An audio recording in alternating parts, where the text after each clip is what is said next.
Hello, and welcome back to another video. Today, we are out at Caleb's shop. I know that I promised you guys a first drive video, but unfortunately, after getting back from the dyno, I realized that there were still a few more things that I had to do to get the EG ready for like a first drive video. And you're probably wondering, like, how did you drive the car out here and it not be your first drive? Well, I know it doesn't really make sense, but please just bear with me. I promise you the first drive video is gonna be sick. I promise you it's gonna be sick. So today, like I said, we have a few more things we have to finish up on the EG. Let me show you.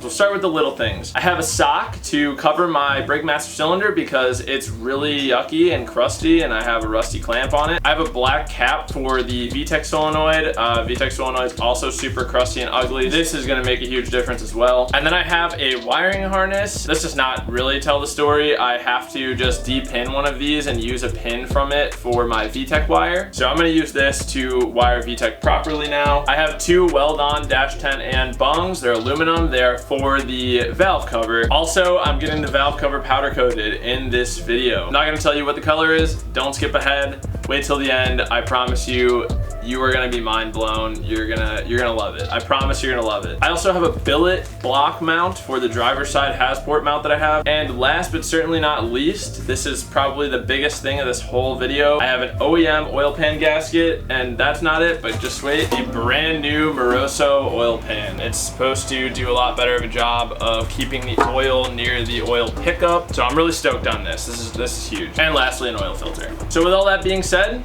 let's start with the oil pan and oil pan gasket, then we'll move on to the little stuff.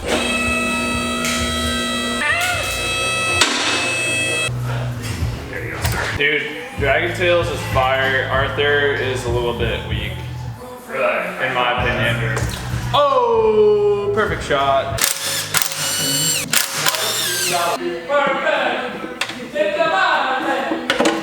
Woo!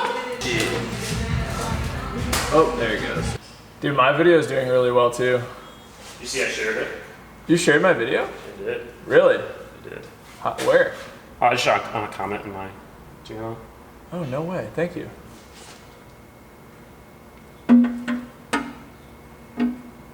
Are you Lined up over here, yeah. Alright, mine's in too. Just put one nut so I'll put all the nuts on.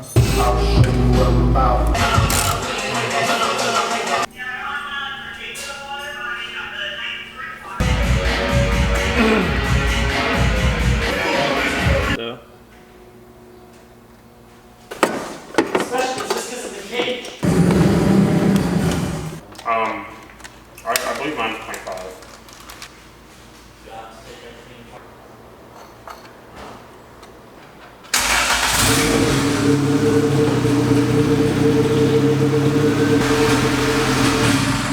Oh, am I in John's video? That's so sick, dude. Shout out to Gingium. So we are pretty much done with everything that we have to do here out at Caleb's shop for today. This is not the end of the video because I still have to drive home, remove my valve cover, drill the holes for the bungs, bring my valve cover out here, have Caleb weld the bungs onto my valve cover, and then I have to drop the valve cover off at Coated Car Parts. Coated Car Parts is gonna coat it a special color, and then hopefully by the end of the week I will receive it back and I can put it on the car. So this is gonna be a really weird transition because I didn't film enough to make this make sense, but I'm about to go install my motor mount and modify my fender to make my exhaust stop rubbing.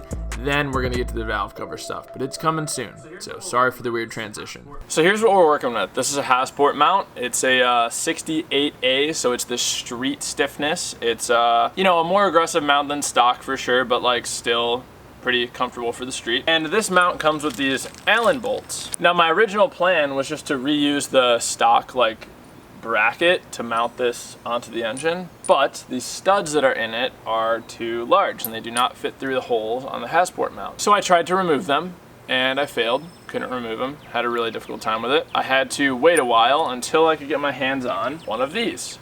This is a billet block bracket. This right here will bolt to my engine block and the mount will bolt onto this like so. I'm really excited about it actually. It's an expensive part for what it is because it's all like billet aluminum, which is kind of cool, but it should look really good.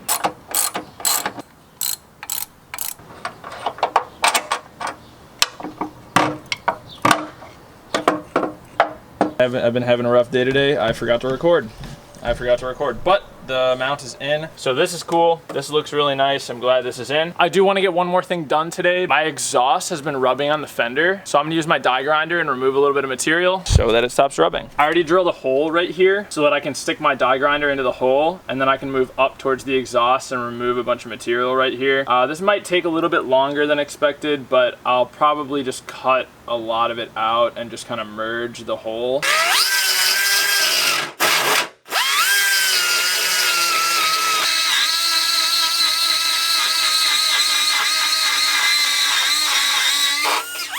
So guys, that turned out pretty brutal, as you can see. The die grinder might have been a little aggressive for this application. I scratched up the fender a lot. It's kind of yucky, but I will be getting like a plate or something to put on there. Probably not soon, but I'll put a plate on there at some point so it covers up all that nasty stuff, even that yucky spray paint. But check this out. Like I said, I showed you guys it's in. Looks really nice. I'm gonna go ahead and lower the car all the way down. Every day this engine bay looks better and better. Oh, and I forgot to show you guys, look, I got a cap. I got the right cap, but the silver looks nice. This silver is going to complement the color of the valve cover that I'm going with very much. It's gonna look very good. I'm excited.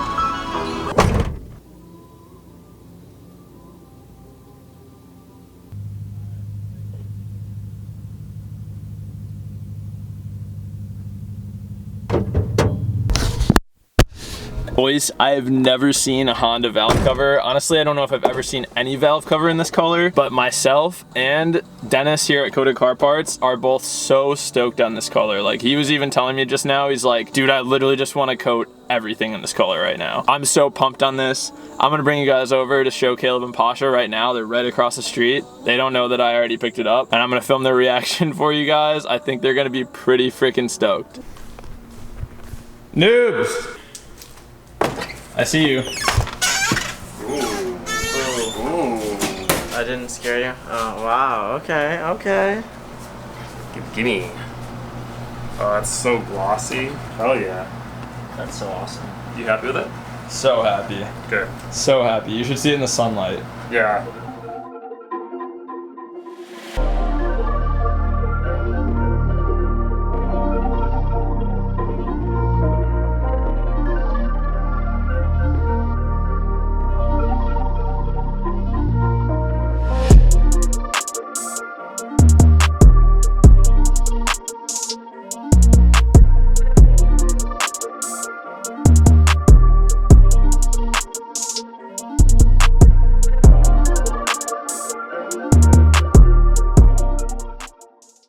So guys, that is the new color of the valve cover. I absolutely love it. I think Kearney absolutely loves it. It is very, very, very close to Lexus Pearl White, which is the color of the car. I'm sure by now it's probably pretty obvious that I was trying to color match the car. It's very, very close. I like almost can't notice any difference in my eye, and I absolutely love it. I am blown away by how it looks. Let me know in the comments down below what you guys think of it. I know I'm technically driving right now. This is not the first drive video. That's coming soon, not quite yet. I want it to be really special, so I'm still working on it. And then tomorrow, the day after this video goes public, I'm putting up like a fun vlog from being at the track all weekend with Caleb and Pasha, just showing you guys like what we do and how we are. And I didn't film much of like Caleb drifting, that's his video, but you'll see in the video tomorrow, like we're just hanging out, we're just being boys, and you guys get to hang out with us for a day.